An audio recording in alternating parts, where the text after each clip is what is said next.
Is fine. All right. Sorry about that. Do we need to have her say and spell again? Yeah, if you don't mind. Okay, say and spell your first and last name and give us your title. Saba, S-A-B-A, Nafis, N-A-F-E-E-S.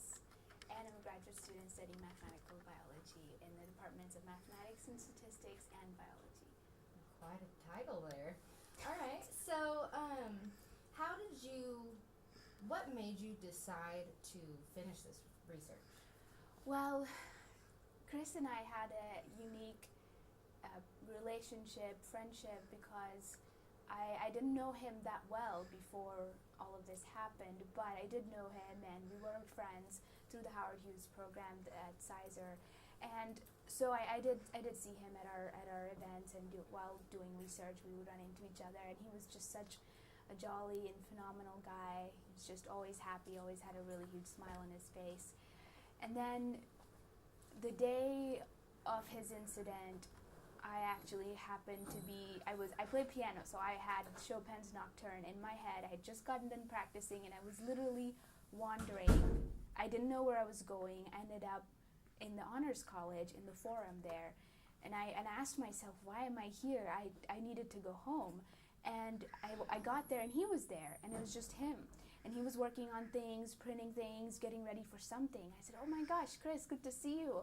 And he said, yes, Saba, I'm so sorry. I haven't taken enough pictures for our program. I need to work on the scrapbook because he was historian at that moment. And I said, don't worry, it's okay, we'll do that.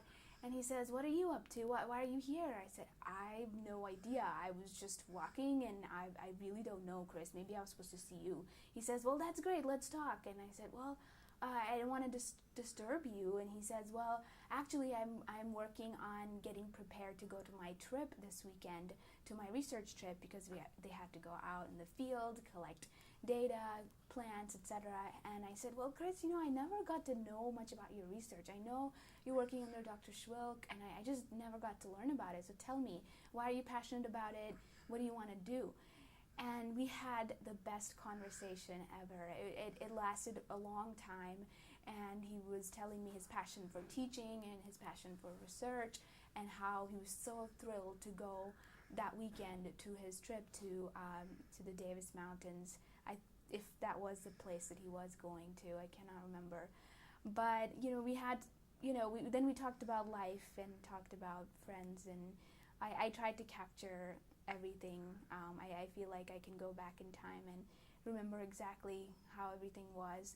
And then I felt really, I guess, exhausted from the day, and I went and laid down on a couch, and he said, well, Saba, I'm sorry you don't feel great. Let me just take you home on my moped. I'm sorry, it's not a car, but it's a moped, but I can take you home if you wish. And I said, oh, that would be so cool. Like, I've never ridden on a moped here in the States. Well, but Chris, I know you have to go prepare, so why don't you just do your thing, and I'm gonna just lay here, and I may take the bus home. And he says, well, it's okay. I just need to stop at Walmart, but I can take you. And I said, well, don't worry about me. And I felt uneasy, and I just wasn't sure why. And then he left, and he said goodbye. He gave me a hug. He said, thanks for talking. We had a great conversation. And he left, and that's when he got on the road.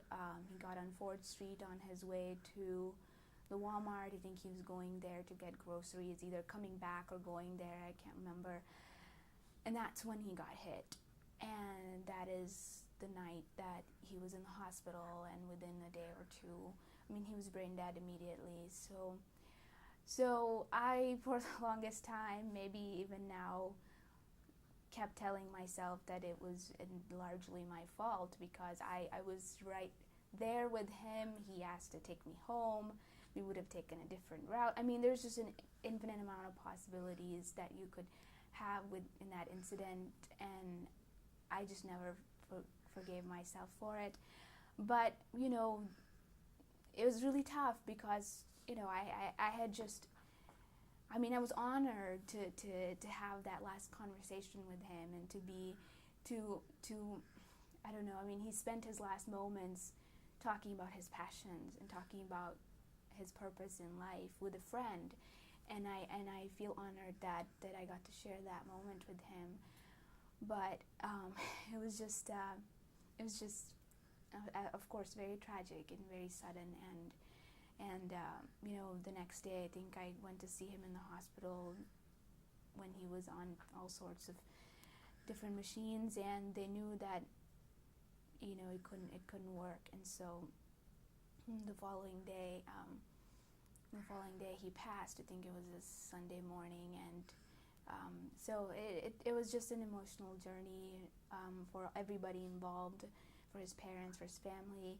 But my friend Jeffrey Chen and I, we decided that in order to take care of our emotions and to deal with what we were feeling, we would, instead of mourning, which of course we still mourned, but we wanted to take that energy and do something for him and for the family and for his friends and teachers here at Texas Tech. And we decided to hold a memorial service for him. And it happened the following week at the Hans Chapel here on campus, and we worked endlessly, every single night to put that event together, invite all of his friends, family, teachers, everyone, because this was going to be an event where his Texas Tech friends and family can be there, and also his family was coming from Dallas. So it turned out really, really great. One of my friends, Neil, and I, we got to sing a song for him, and it was really beautiful, and we gave some speeches, and his parents came, and they really enjoyed it, and it was just a time for us to bond and I guess cherish the memories we had for him. And beyond that, we decided, my friend Josh and I, we decided to finish his research work and do everything we could to fulfill and give solidarity to his passion and his research that he was so passionate for. And so more of the technical stuff with regards to how the research was led and how it was finished and how the paper was published, etc., my friends can tell you of that. But I did get to go and present his work somewhere at a national conference. But besides that, most of the actual work, they did everything. And I'm really glad that it really united us. His passing really united all of us Howard Hughes researchers, that we worked alongside each other. We were already a family, we were really good friends, but this tragedy united us more than we could have imagined. And we still love Chris, and we still miss him, and we still wish that he could be here. And yeah, I mean, that's my story. I haven't really recounted it for 2 years or year and a half that it's been. I tried not to recall it too much, but eventually, time got better. But he still isn't tangibly with us, but he's here in our hearts. So he'd be proud. I think he would. I mean, he was extremely brilliant. He had great standards. He was amazing. But I think he would be happy to know everything that's going on for him, and I think he would be honored to see the love. But I'm not sure how much love we could give to somebody who had an infinite capacity to be given love. So, do you feel like there was a reason you walked into that honors hall that day? I mean, there must have been, because as far as I can recall, there aren't many times in my life, in my day, I mean, usually so busy with school and teaching, research, etc., that I'm running around campus, usually know where I'm going. But this time I had just gotten done finishing my piece, Chopin's Nocturne, Opus Posthumous in C sharp minor, and I was just playing that, and it's just beautiful. It's a very sad piece, but it's beautiful. And so it was in my head. My teacher, was teaching me, and it was in our heads, and I was just walking down, and I had no idea it was my default place to go, maybe, I don't know. And I don't know, I mean, the timing was absolutely impeccable. I walked in there, and he was there, and his face just his face woke me up out of my little stupor of music and memory. And he says, "Saba, what's wrong? You look like you're in thought." And I said, "No, don't worry, I just got done playing, I'm still thinking." And he says, "Well, invite me to your recital. And my recital was later on that year, but it was really hard for me to get back to playing, and for a little bit I couldn't play, and especially that song. But yeah, I feel like there's got to have been a reason for that, and so I feel really honored. I guess lastly, Saba, do you feel, I'm sorry, I'm gonna phrase this. Do you feel like since one of the last conversations he ever had in his entire life was sharing his passion about his research with you, did you feel almost obligated to carry that on? Yeah, I did. I mean, I knew that. I mean, I was just inspired by his sheer enthusiasm, his sheer love for what he was doing. He told me his regimen for the whole weekend. He said we'd wake up at 4 in the morning, before dawn we go and collect this, and this is how much work we have to do. It's a lot of work, Saba, but I'm absolutely thrilled to be doing it, and I'm so excited to have been given this honor, and I want to finish it, and then I want to go teach it to others, and I want to teach others the passion for research that I have.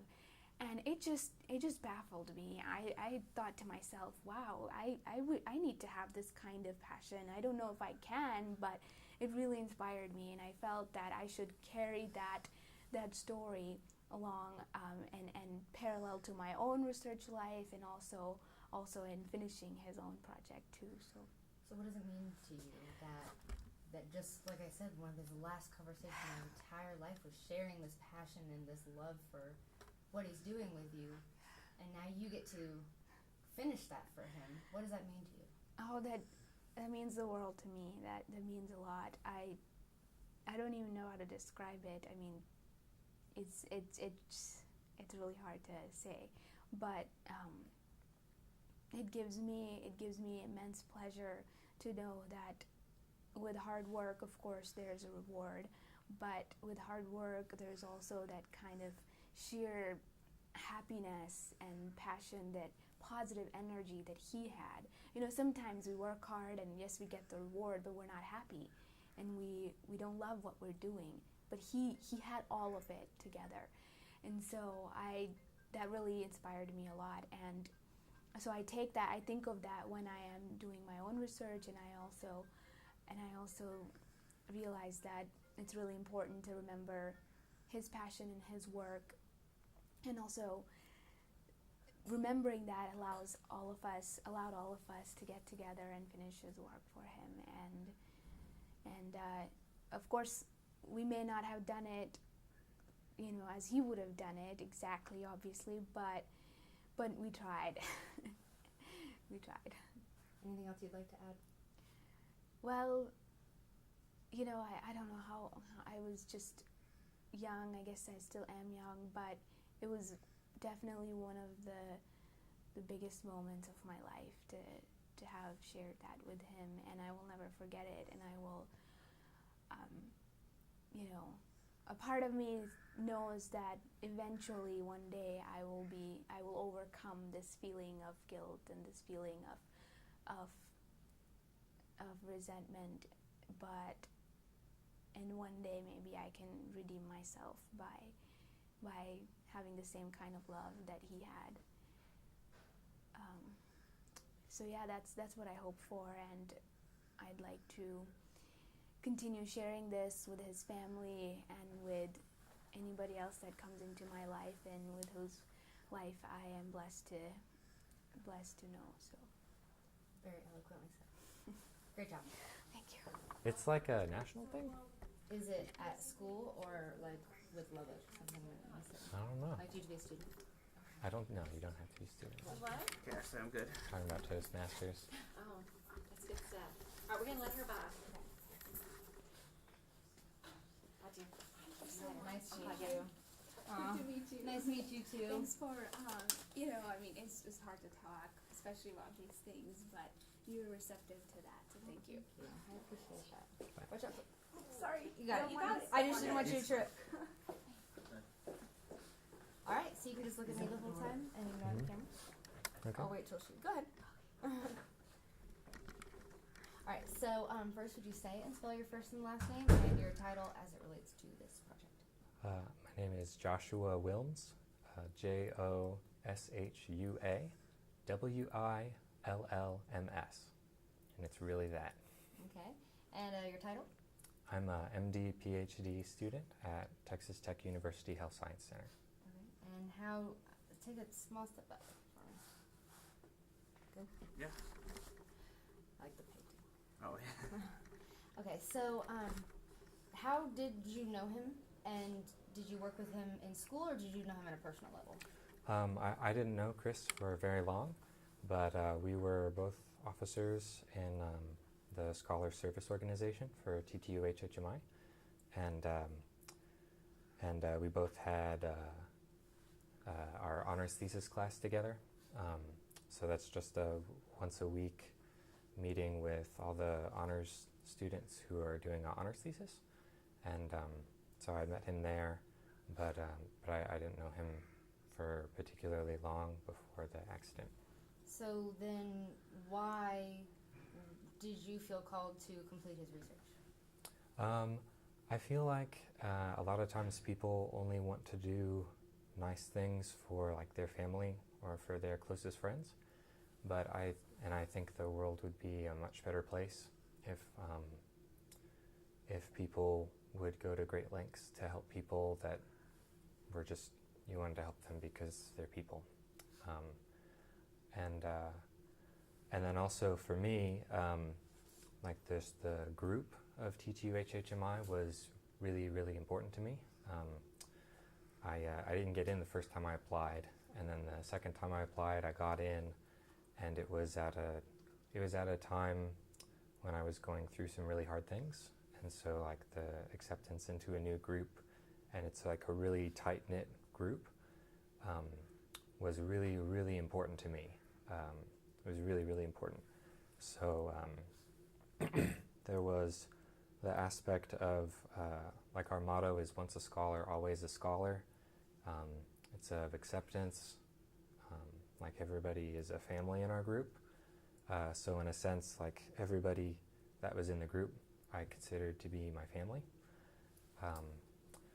And then at the memorial service, I saw Grace's family, and at the service, I was thinking like, the service is good, but once this is over, what happens to his memory? It would slowly fade away, and people would forget.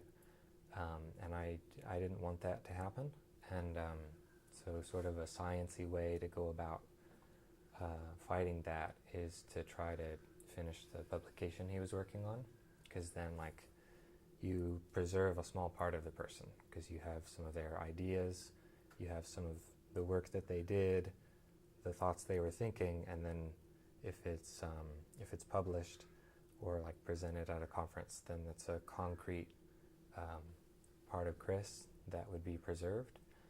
And then like primarily for me, I wanted to do something to help his family heal, and I thought that preserving a piece of his memories and thoughts and actions for them would then help them heal. It's beautiful. Why something that sort of, I imagine you had your own research going on and classes, and Yeah. how busy were you, and what did you have to do to make the time to finish it? Yeah, I was extremely busy. I was also doing some marine biology research. That was my primary lab, and that was my start in research. So I love that. And my mentor, Dr. Diamond, is one of the most amazing people in the world. So when I had the idea to like pick up possibly doing 2 labs at the same time, like at first it was, this is a bad idea, there's not time for this, and also with Dr. Schwilk, it was and also Dr. Schwilk is one of the most amazing scientists and best mentors in the world, and then just from a practicality standpoint, like where will there be time to do this? And so, and there may not have been time to invest to finish it, but I ended up taking another year for multiple reasons, but this project being one of them in my undergrad, to be able to invest enough to finish the project. That wasn't the only reason I spent another year at Tech, for Victory Lap, but that extra time helped. So what did you do with the research? I guess first tell me what all you did to finish it, and then where did you publish it? Yeah, so it's not published yet, but we're very close. So it started out with I joined the Schulk lab, and I started learning the ropes. I learned from a graduate student. I learned from Dr. Schwilk how to do the project, and then after. I'm pretty bad with time periods, but after a certain period of time, the baton was basically passed to Taylor Brown, who is another TTU HHMI scholar, so now Sizer scholar, and then she did the majority of the work. So I sort of started out, and there was much to be done. We did many trips to the mountains. We went to the Davis Mountains, the Chizos, and the Guadalupe Mountains, and I could tell you stories from all of those trips. We went to every place multiple times, and those were extremely enjoyable for me because I grew up in the mountains in Los Alamos, New Mexico, and living here in Lubbock for so long I've sort of missed, differences in elevation. So it was really, really fun to go there. When we actually collected the data for this project, we would go and you get up before dawn, because if the sun is up, then the trees start to do photosynthesis and it messes with our results. So you have to get up before the sun, and you get a 2-gallon bag of water, well, not water, but plant blood, which is a fancy way of saying like water with some KCl. And you have to go find a tree with a GPS, like a specific tree of a specific species, and then you'll bend the twig down under the water, because if you cut it and it's out of the water, then there's actually a negative tension inside of trees. That's how they like move water. Like, so we have vessels and we have to distribute nutrients and basically keep all of our tissues alive, and plants have to do that too because they're big. They have to have vessels that transport things. So they transport basically water, and they have to go up a huge distance to get from the roots up to the leaves. And so basically pulling that water up creates a bunch of negative pressure. Like, you can't have a negative pressure with gas because you just get to zero and that's it. But with water, since it's basically polar, so like it kind of sticks to itself, you can get to extremely negative pressures. So if you cut the twig and it's not underwater, then the water that's in those vessels like gets catapulted and it pulls. And it's you wouldn't know it from just like chopping a branch off of a tree, but the twig definitely knows it. So you have to bend the twig down, get it underwater. You're reaching up, getting a branch and bending it down underwater, and then you have to cut it underwater. So you'll invariably end up like taking a shower out in the middle of nowhere at 5 a.m. in the cold. But I grew up in Boy Scouts, so to me that was like sort of like, oh, this is fun, sort of the craziness of it is what makes it fun. So we went on multiple trips to the Davis Mountains to we would collect those twigs, and then we'd bring those back to the lab, all keeping them underwater the entire time, keeping them in plant blood. And then once we got back to the lab, we only had maybe a week to 2 weeks to find out all the information we wanted to find out about them. So what we would do is we would get about a 13 centimeter section of a stem, and then we would basically hook it up to a hydraulic system, and then we would see how fast, we would see basically how much water goes through the stem to be able to, so we'd start out normal conditions, it's a healthy plant, and there's nothing wrong with the stem, and then water goes through, and that's a measure of basically, how, how well the plant is doing. And then we would take the stems and we would simulate drought. So that's what we were trying to study, was how do these different species respond to water shortage. So instead of, we couldn't just dehydrate them. So what we did is we put them in a centrifuge, and we had little wells so they could stay underwater the entire time they were in a centrifuge, and then we would spin them up to sometimes 10,000 rotations per minute, which is super, super high, and that tension would basically mimic a water deficiency.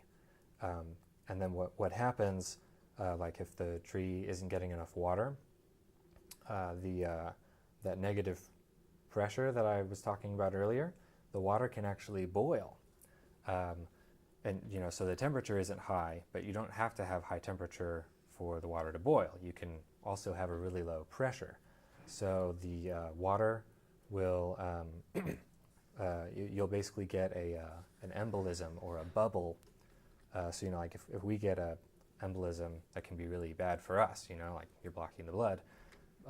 Same thing for a plant. If you block their vasculature, then you can't transport water anymore. So the drought equals low pressure equals you start getting bubbles because the water is boiling, and then once you have one little bubble, it makes it easier for more bubbles to form around it, and you'll get, if this is a cross section of a stem and you've got one little bubble here, you'll start getting more and more bubbles around it until a certain percentage of that stem can't get water through it. And then there's a point of no return, and we want to define what that point of no return is, where the tree basically has to sacrifice the stem.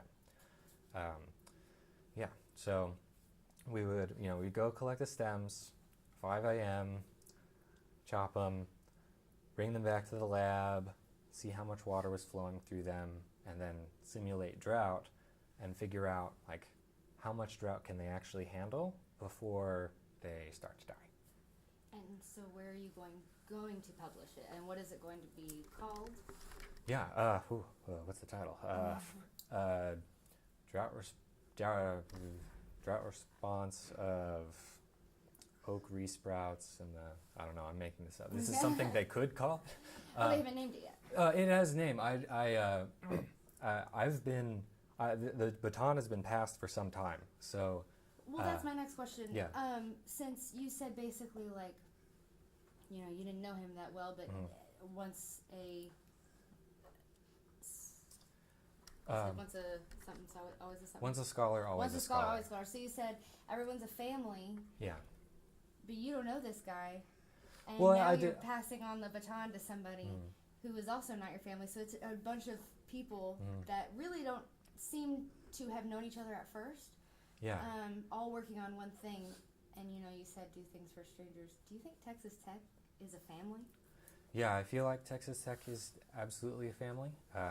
I've been here for 6 years, and I'm doing my MD PhD here, so I'll be here for 8 more years. So yeah, I feel that way. But then in particular, the Ttu HHMI organization and now Sizer, that pocket to me in particular is my closest family. So the people there, I would put a particular emphasis. What does it mean for you to be able to finish this research for one of your family members? For me, it was getting to do something to help his family heal, and then to help the scholars in our organization, like Saba, who knew him well, to help them heal. So that's what it was for me. Is there anything else that you would like to add? Let's see.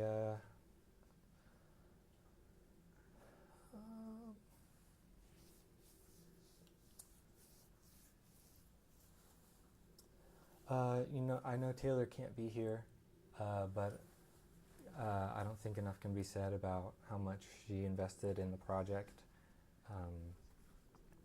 and it would have been impossible without her.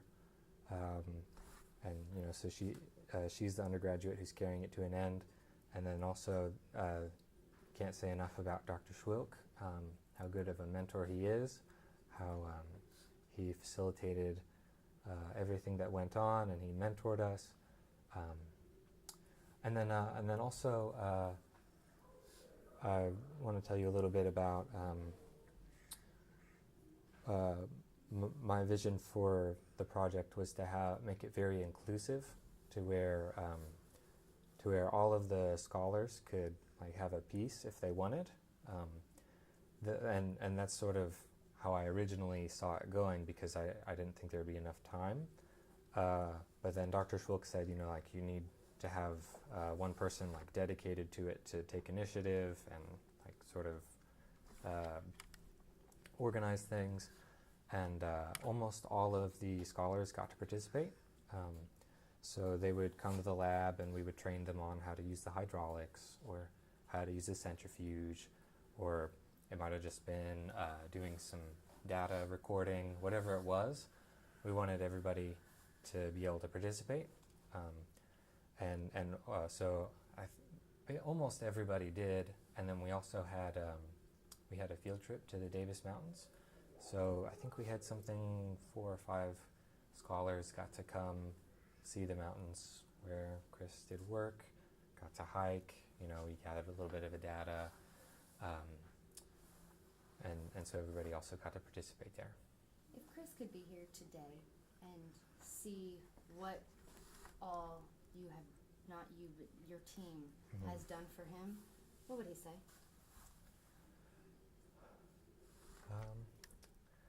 I don't know. Do you think he'd be proud? Yeah.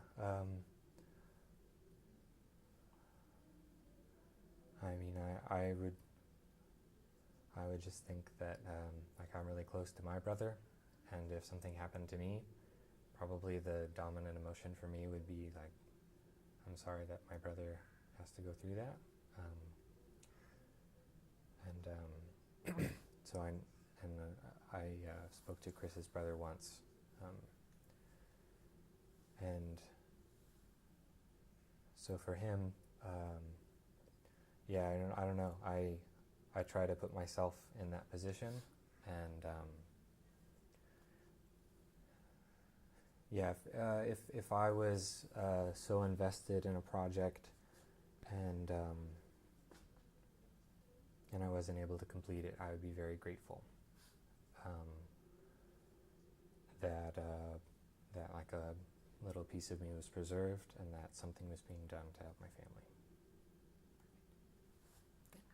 Good. Thank you. Okay, I'm good. All right, so first, would you say and spell your first and last name and your title? Right, my name's Angel, Angel Cueva, Cueva, and currently I'm a lab tech at the Health Science Center.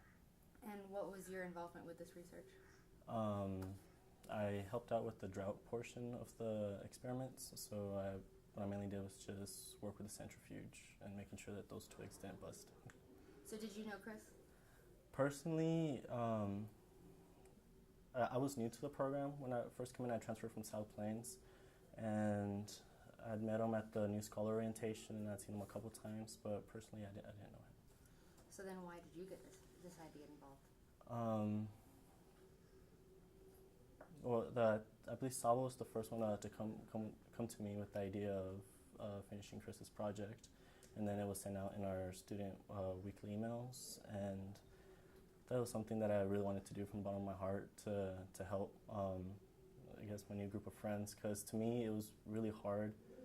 I mean, not finding friends themselves, but it's staying in a group and then just seeing the connection that these students had with themselves, something that I wanted to be part of. And then finishing this project for Chris is, like Josh had said, the best way that we can keep his memory alive, like his like legacy.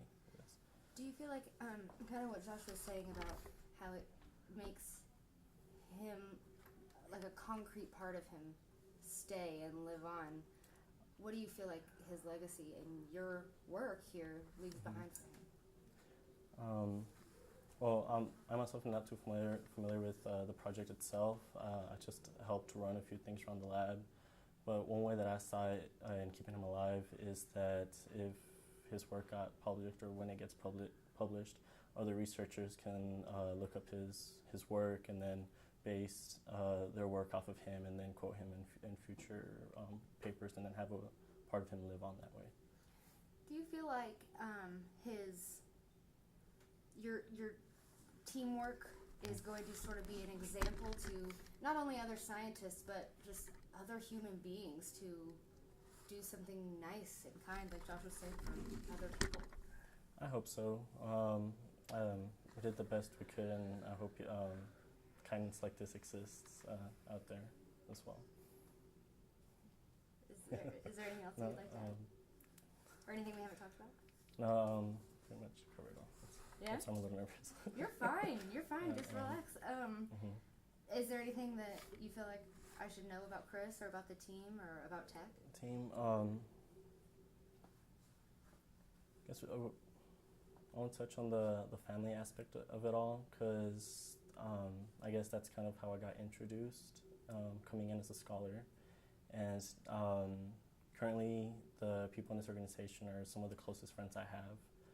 And if something was to happen to me and the project I'm currently working on, I only hope that it could be passed on that way and someone can finish my project